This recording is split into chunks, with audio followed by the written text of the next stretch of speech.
Hey everybody, welcome to Dopamine, the show that is like Nintendo, getting away with Italian stereotypes for years and years and years.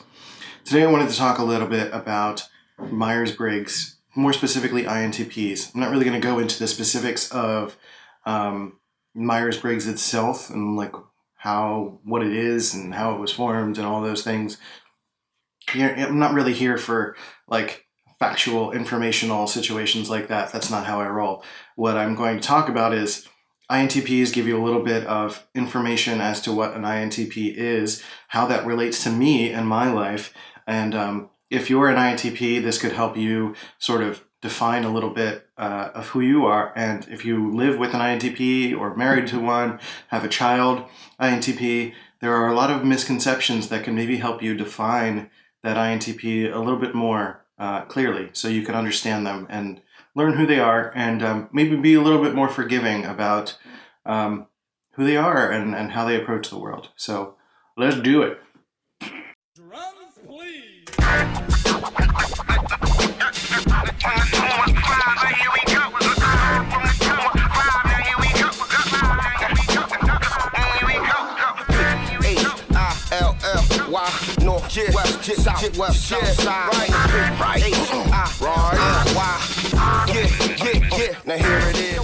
Okay, so INTPs, the reason I want to talk about this is because I am one, and for that reason there have been a lot of misconceptions even within myself about who I am and how I fit into the world. INTPs are typically the most introverted of all of the types and typically the most academically intellectual of all the types.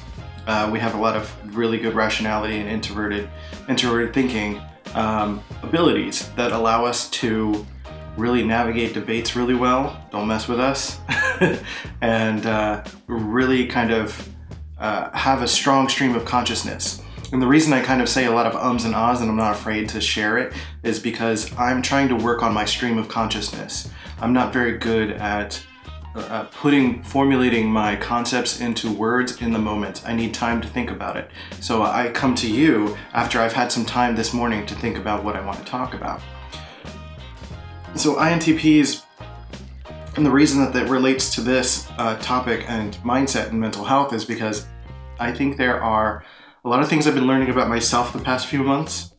I need a drink, hold on. Better. Okay, tea. Ugh. So,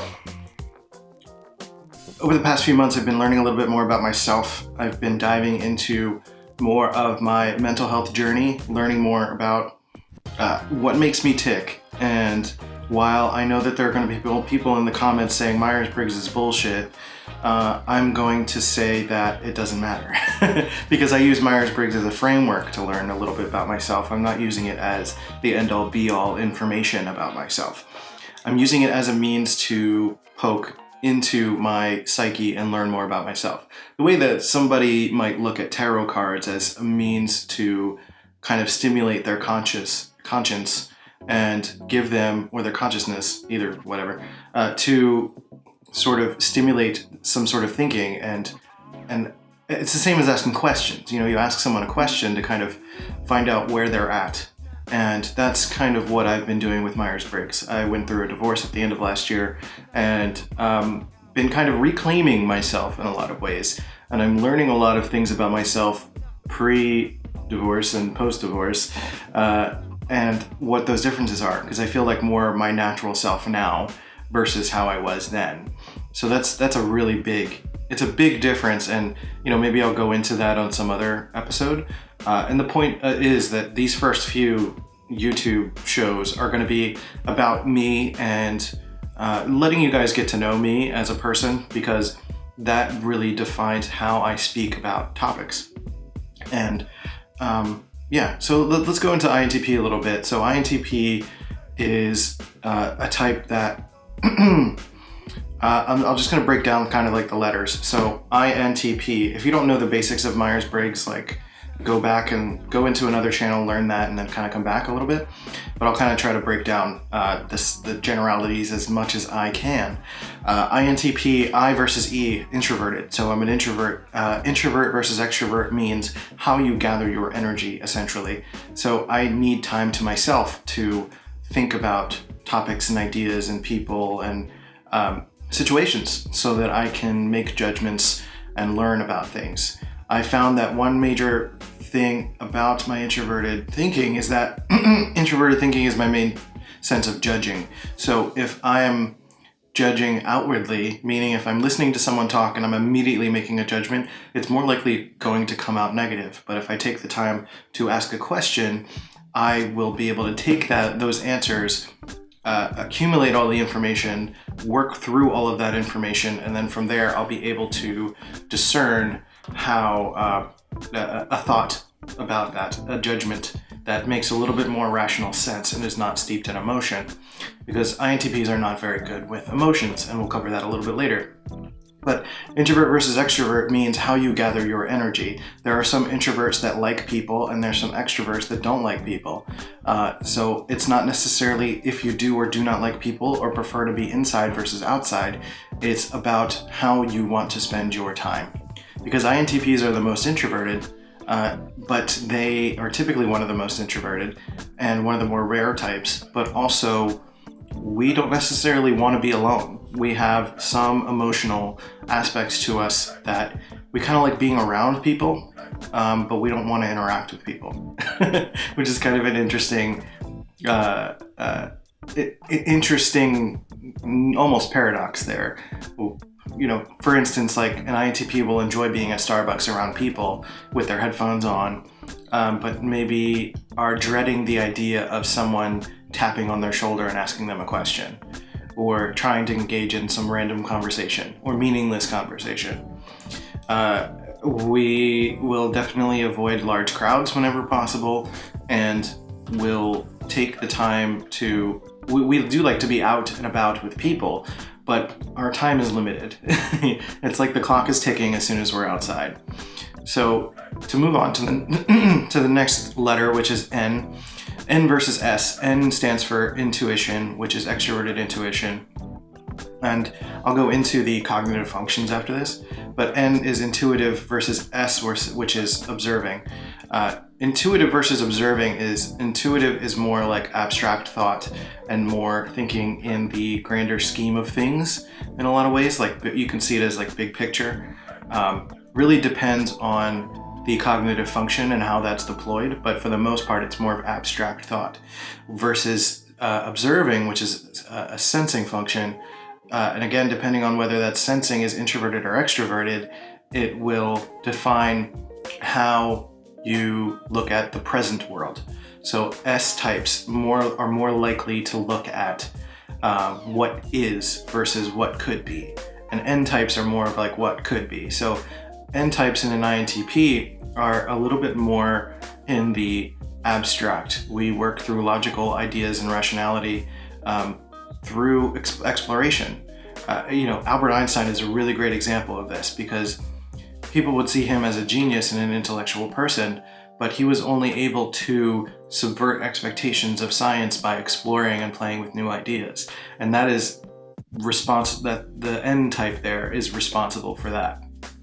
Then the next letter is the T. T versus F, thinking versus feeling, which is a little bit more obvious in terms of the description of it. Thinking types are a little bit more about using logic, rationality, numbers, science, specifics, sometimes details, sometimes not, depending on the other functions.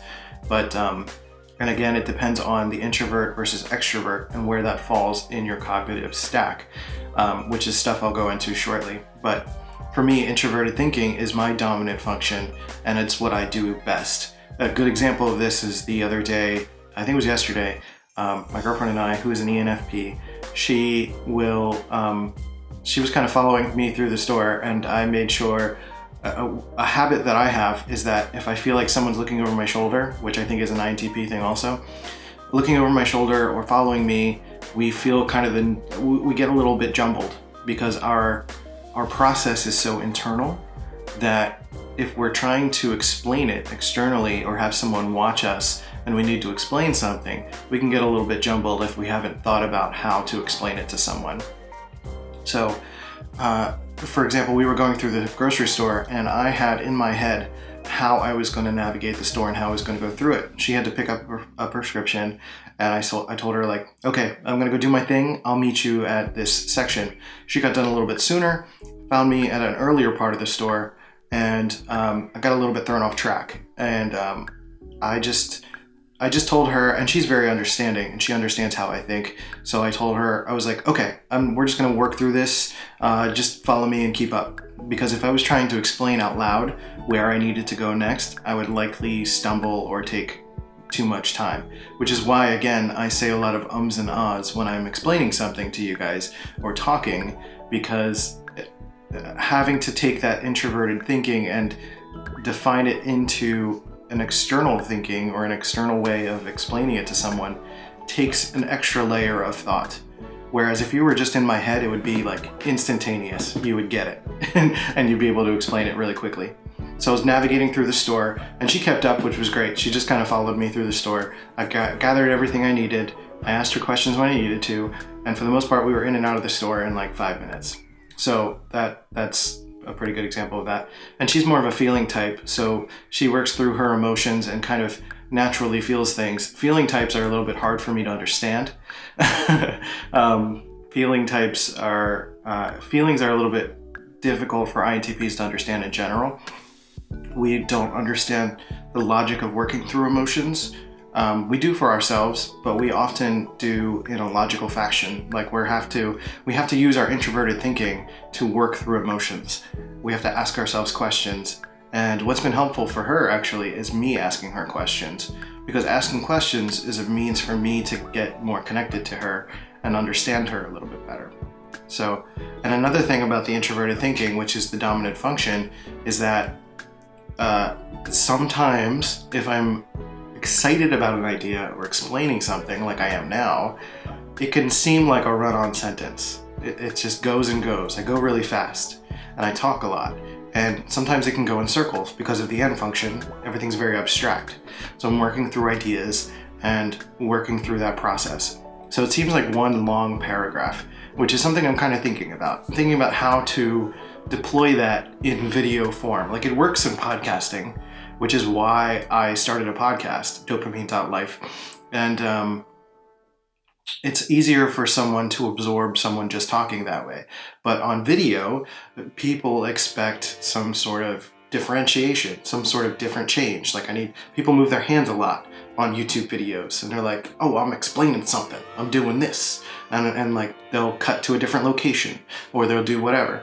And for me, that's just not my style. And you'll find that people who are a little bit more in tune with their emotions or how people convey ideas, or people who are not as good at diving deep into technical ideas or philosophical ideas. I shouldn't say technical, it's more philosophical and thinking type of ideas. They might get a little bit worked up by that. They might get drained by me talking for 12, 15, 20 minutes. Whereas other types are like, oh, this is great. So I think another INTP might listen to this and they'll be making their own judgments during this talk, but after they go and coalesce it for a while, they will come back and maybe comment on the video. They'll probably comment during the video and say Myers-Briggs is bullshit, but they'll come back maybe a few days later and say like, you know what, I've thought about it and you're right in a lot of ways. This made me think about this, but what do you think about this? And they'll probably pose a question as well, which I think is also interesting. And it's most likely, again, like anything on this channel, I'm going to put a grain of salt with it because I'm working through my internal thinking. I don't have any notes here. I'm just talking based on things that I've studied over the past few months. That's not a lot of time. Well, for an INTP, that is a lot of time because we are really good at processing and gaining information. our research is intense. If we get really, and it's really only when we're really into a topic. If we're really into an idea, we will dive in as far as possible, and we will love it, and we will enjoy it, and we will just be able to express that to people in a manner of excitement. And that can be kind of a difficulty too, is because the way that we show excitement and affection is through sharing knowledge. And sometimes sharing that knowledge can be overwhelming. So sharing that thinking to a feeling type, for example, for my girlfriend who's an ENFP, I need to be aware of when she's exhausted of me talking. I need to be aware that this is too much input for her from a thinking perspective, and it's too much. And conversely, when she's in a situation where she's just like feeling something and there's just like raw emotion, I don't know what to do with that. There's kind of a difficult, tricky story. And by the way, this is going to be a long video, sorry.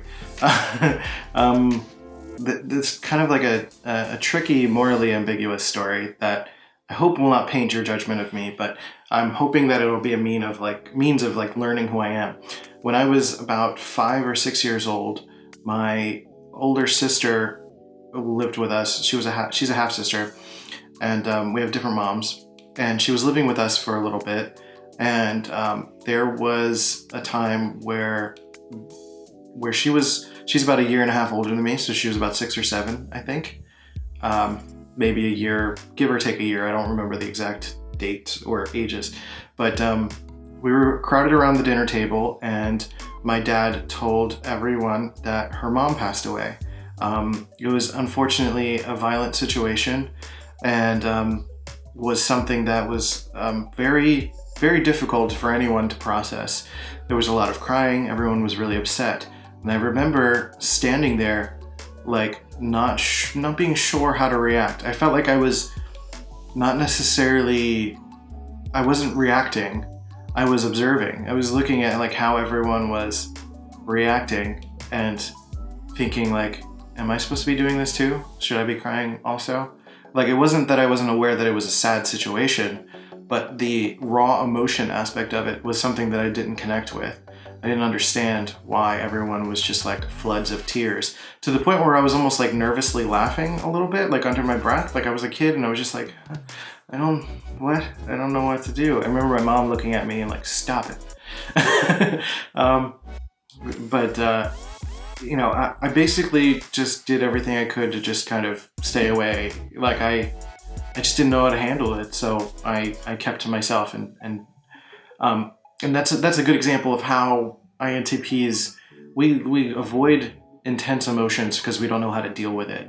So you'll find that a lot of INTPs will be extra nice to people in a lot of situations, and it's really not always a noble thing. It's kind of more about, it can be more of a cowardly thing sometimes, actually. It can be more about avoiding intense emotions, you know, and that might keep us from saying everything that we really want to say in a moment. Everything about irrationality. We might let someone have their irrationality so we don't have to deal with their emotional outburst. So that's a big one. And so I'm going to go into the P, the fourth letter, P versus J, perceiving versus judging. The P type is perceiving, which is more of the type that is independent. We like a lot of time to ourselves. We don't like to live within a structure or a framework. And INTPs in particular, we don't like to lead or be led. We just do not like that. We want to formulate our opinions ourselves, we want to work ourselves, and we want to let other people work themselves as well. We will typically only work with people who are also self-sufficient and really good at, you know, taking care of themselves. We're not interested in taking care of other people, as we have a hard time taking care of ourselves. We like to keep our social life simple, and we just don't want any complications. You know, if we could hire a cook and a maid, we will, because we don't want to take care of ourselves either. Sometimes INTPs can, especially younger, less mature INTPs, can let themselves go a little bit. You know, they can not shower for a few days because they're so focused on an idea, or they just don't see the merit in it. You know, or might stick to a very regimented diet that's easy to construct and easy to stay within, because again, it's more about avoiding difficulties or really valuing our time and energy. That's another thing about the P-type, is that we're very focused on the things that we want to do, and that often doesn't mean working within the constraints of everyday life. Like, we have to cook and clean and take care of ourselves and clean up. Like, this is a mess right here in front of me. I've got a dirty dish. You can hear the clanking. There's a reason you don't see right here because it's a little bit messy. I'm gonna clean it up because I'm a more mature INTP. And there's actually mature in the sense of phases. If you go to personalityjunkie.com, there's a explanation of the personality types and how they fall into phases. Phase 1 is typically like childhood. Phase 2 is more like 20s to 30s, and then phase 3 is 30 and beyond. I'm 32, and I feel like as a result of my divorce, I'm starting to kind of push into phase 3 and be a little bit more in tune with who I am. Perceiving types tend to not, we care about passion in our careers, but not in the sense that is like traditional. Like, we're not concerned with being a CEO, for example, in a lot of cases. You may find some extreme cases of that, Bill Gates being an example of an INTP, but he also let go of that responsibility pretty quickly. Whereas I think someone like Mark Zuckerberg, who is an INTJ, is still in it when he probably just doesn't need to be in it anymore. You know, Bill Gates is a little bit more focused on philanthropic things at the moment and people stuff, which is something that we'll go into with the cognitive functions.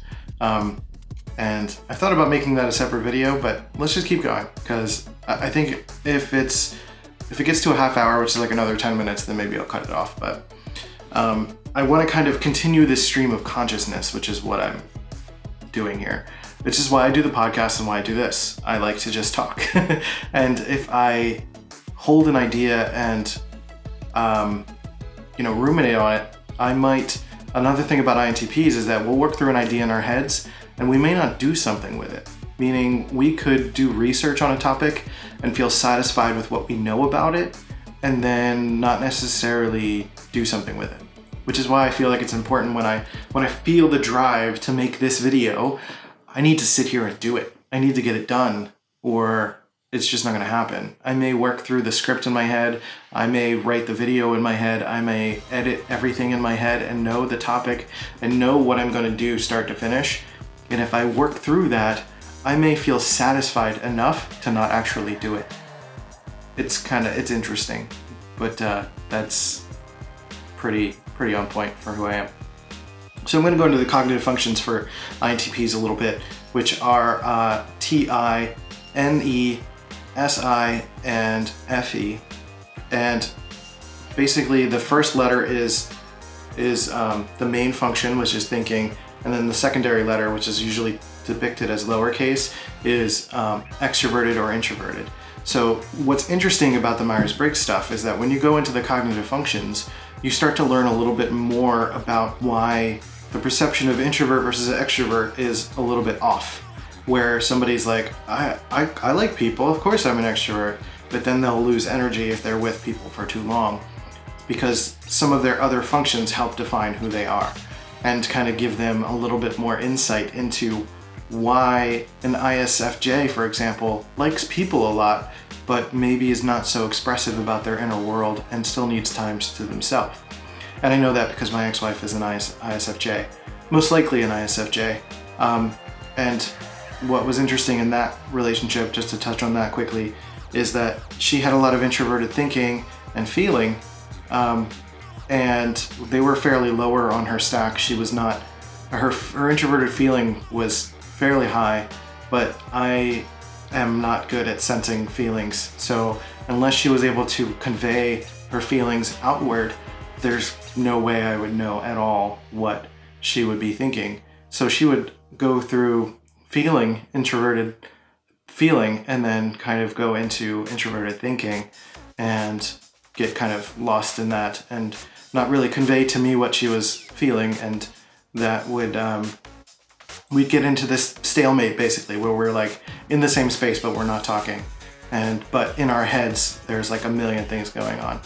So that's a good example of how one type might appear one way on the surface, but if you can really dive into the cognitive functions, you can learn a little bit more. So for INTP, the TI function is the introverted thinking, which I went into in quite a bit of detail, so I'm probably not going to touch on that too much again, but the general idea is that introverted thinking is the dominant function. Dominant meaning it's the one that should be in the driver's seat. It should be the one that's making decisions, making judgments, and it should be the type that is looking at every part of the scenarios that you're in and looking at the rationality, does this make sense, and making judgments based on that. So if other cognitive functions lower in the stack are trying to sneak into the driver's seat and make judgments, things can go a little bit awry. So for example, I'll go into an example as I go a little bit further. So the next function is extraverted intuition. And extraverted intuition is, like I said, intuition is more about abstract thought and thinking, but usually my abstract thought is more about the external world, more about the grander scheme of things, about how the world is going to improve from certain technologies, or if like a news story comes out, I tend to have an intuition about how that's going to affect the world at large. Maybe not people, but people and structures. And I think INTPs are really good at analyzing people from an outside perspective, almost like a zookeeper or like a zoologist observing animals, as opposed to a therapist working one-on-one with somebody, which is why YouTube kind of works for me, because I'm kind of talking to everybody. I'm not really talking to one person, and I'm kind of sharing my findings and working through that, working through my observations of people and situations. So it also fits abstract thought. Like I said, with Albert Einstein being an extroverted intuition person, an INTP, he was able to look at the grander scope of the universe and find the interconnected dots. There is a really good video about INTPs and how they are basically Neo from the Matrix and able to connect the dots. There's even mentions of like nihilism and a lot of concepts that INTPs tend to go deeply into, that because we think on the bigger picture, and sometimes that can lead us down a negative rabbit hole as well. And really that interconnectedness and kind of looking at the world as this web of manipulatable, is that a word? Movable strings and objects and interconnected dots and people, which is why INTPs, or rather Myers-Briggs is so fascinating to me, because it allows me to kind of learn more about people, even if it is like a loose framework, again, because it's psychology that's sometimes questionable to a lot of people. And I'm sure there, again, somebody in the comments being like, dude, what are you talking about? This isn't real. And I'm not saying it is 100%, but I'm saying it's a really, really good framework, because I'm finding that there is enough information and enough correlation to prove that this feels right and is true, and allows me to connect with people a little bit better and make connections between people in the world and what's going on. Understanding that certain people are certain types allows me in my introverted thinking to rationalize how some people process. Sometimes my internal thinking, my introverted thinking, allows me to realize that people are concerned with self-preservation more than most things. And it allows me to not take things personally, because I understand that people in the grander scheme of things are really only concerned with themselves and their individual needs. And as much as there are plenty of people in the world who are working to do philanthropic or big picture things, it's ultimately about satiating their own feelings and desires about the world. And that sounds cynical, but it's more of like rationality and not cynicism. Like, I'm not going to stop someone from doing that because it does benefit the world, and it's good. It's good that people care about themselves, but it's also important to approach things that way so that I don't take things personally. Next function is the SI function, which is Introverted Sensing, which typically means I'm very, actually the introverted sensing is the tertiary function, which means it's a little weaker.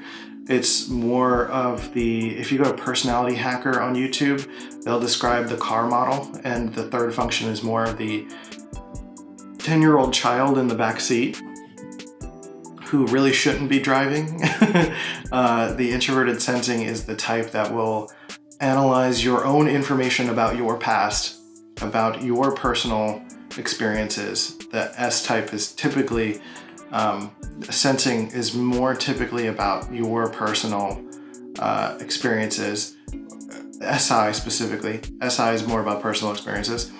So, I listen to a lot of music I listened to when I was a teenager. Still, I don't really listen to a lot of new stuff. And my extroverted intuition allows me the opportunity to listen to new things and gather information. But it's easy to get into what people call a cognitive loop. And every personality type has this with their dominant and tertiary functions. And mine exists as a TI-SI loop. So an example of that is if I have experienced a restaurant that had a bad experience there. Like I went to a restaurant and I saw something in, maybe a bad experience that I felt was a bad experience. Maybe not something obvious like a bug in my food, but maybe it was like too cold there, or something that was a little bit more naturally uncomfortable. Maybe just the food wasn't good, or I got cut off. My camera was like, you should stop talking now. But I'm gonna keep going. TI-SI loop is what I was talking about, and how it's easy for us to convince ourselves to stay inside, or to, stay away from the world or bad experiences and avoid them. And our TI allows us to rationalize that. So that's typically why I feel that INTPs, or I shouldn't say I feel, but from what I've gathered and what I've read and what I've experienced, is that INTPs are the most introverted because we can convince ourselves that there are bad things outside and we shouldn't go deal with people, that this type of person is someone we shouldn't deal with, which is sometimes a little bit of the danger that I'm aware of with even, studying Myers-Briggs, is that I could make assumptions about a type of person and stay kind of stuck within that assumption. I may avoid SF types, for example, because they're more typically going to be traditional, religious, and emotionally judging. And that is something that INTPs don't find very rational, and it's very maddening to us. So it may be more likely to avoid those types altogether if I was living within my TI-SI loop. But that's why it's important to follow my extroverted intuition and kind of just trust myself to be able to go out into the world and experience new things and enjoy stuff. So that's a pretty big deal to do that. And then the final function is the FE, which is extroverted feeling, the lowest, and it's basically the 3-year-old child in the back seat. I would argue that the FE is what's driving me to have a podcast and to share my experiences and to share my emotions with people. I went to therapy and I enjoyed that, but I really still feel like I enjoy expressing my emotions outward to people. And sometimes that is a problem. Sometimes if I'm feeling something, my first reaction is I want to get on Twitter or I want to get on Facebook, and I have to just spew everything that I'm feeling, even if there's no rationale behind it. And that can kind of tarnish reputation, which is something that INTPs are also surprisingly concerned with, is their reputation. We like to be seen as intelligent. We want to be seen as someone who actually cares about people and isn't someone who is just a recluse that doesn't have any interest in, the outside world. And that couldn't be further from the truth. We do like people, even if it is, we care about the harmonizing of people, and we care about the perception of us. I think my FE, and a good example of this is that like my FE, my extroverted feeling, wants to have a YouTube channel, but I think the FE wants to have a YouTube channel that's like Casey Neistat, who is like out there and doing things and showing all sorts of different fun situations. Like, I watch Casey Neistat and like, oh, I want to be that. That's cool. But my introverted thinking is like, but you're not really like that. You would be putting up a facade, and that's going to take a lot of energy and work, and that's not going to work. That's not sustainable. So this sort of situation where I'm sitting here and talking to the camera for a long time feels more natural because it's genuinely less effort. It allows me to work stream of consciousness style, and I'm not necessarily trying to overcompensate in any kind of way. I'm not trying to be more emotional than I am, because while there are emotional tinges in what I say, it's more so through my introverted thinking that I'm able to discuss stream of consciousness and share ideas, thoughts, feelings, rationality, etc. If I came onto here and I just started like crying to you, it would be like gobbledygook. It would just be like a complete mess. There would be no understanding, no rationality, and you would think I'm crazy, because that's what happens. And in my past, personally, I've made a lot of judgments based on emotions, and they've never gone well. No judgment I've ever made based on emotions has ever gone well, including my previous marriage. So, and you know, that sounds kind of harsh and terrible, but it's true. It's like a something I'm kind of working through and kind of mourning in a lot of ways, and trying to understand why that wasn't working. Because, you know, for me, I try to make sure that I separate the fact that, like, if my FE was in control, I'd be like, F this, F that, F her. And that's not true. Like, I like her as a person. She's still rad, and I still love and care for her as a person. She's the mother of my child, and I am, you know, in awe of that. But in terms of the objectivity of our relationship and how we worked and how we weren't able to connect emotionally, that was a problem, and I did not see a way out of that. I didn't see us being able to formulate that because it was so ingrained in who we were. And that's not something I ascertained in the moment via Myers-Briggs, by the way. So if somebody's gonna like say like, you shouldn't use Myers-Briggs to judge things, that's not what I did. I'm kind of ascertaining that after the fact. And it's just making a lot more sense based on what I know about her personality. So my extroverted feeling starts to kind of throw me off the rails a little bit too. So as I started to talk about that stuff, I was starting to kind of lose it and lose the point of where I was going. But for the most part, FE is something that is focused on, you know, how harmony, you know, not necessarily how I feel, but, you know, how everybody is or feels or should be. Like, our FE is very uncomfortable with external emotions. We're very uncomfortable with people crying for no discernible reason. Like, it makes sense if and it's funny because I used the word make sense. I used the phrase make sense. If it makes sense to be sad, then be sad. If it doesn't make sense to be sad, then I'm like, what are you doing? Stop, or go somewhere else, because I can't help you. I don't know what to do. One thing I am learning, though, through this is to ask more questions about people's emotions and learn more through cognition, what's often called cognitive feeling versus empathic feeling. You know, INTPs are pretty good at, you know, despite not being good at dealing with other people's emotions, we're actually really good at reading people, which is why I think we're really good at telling when emotional outbursts are unnecessary or are seemingly irrational. I think that's also a weakness, though. I think we need to be more sensitive. I think we're capable of being a bit harsh and mean when we really don't mean to be. We just find that our rationality takes us in that direction. You know, like, it doesn't make sense to cry over this person. Why are you crying over this person? Stop it.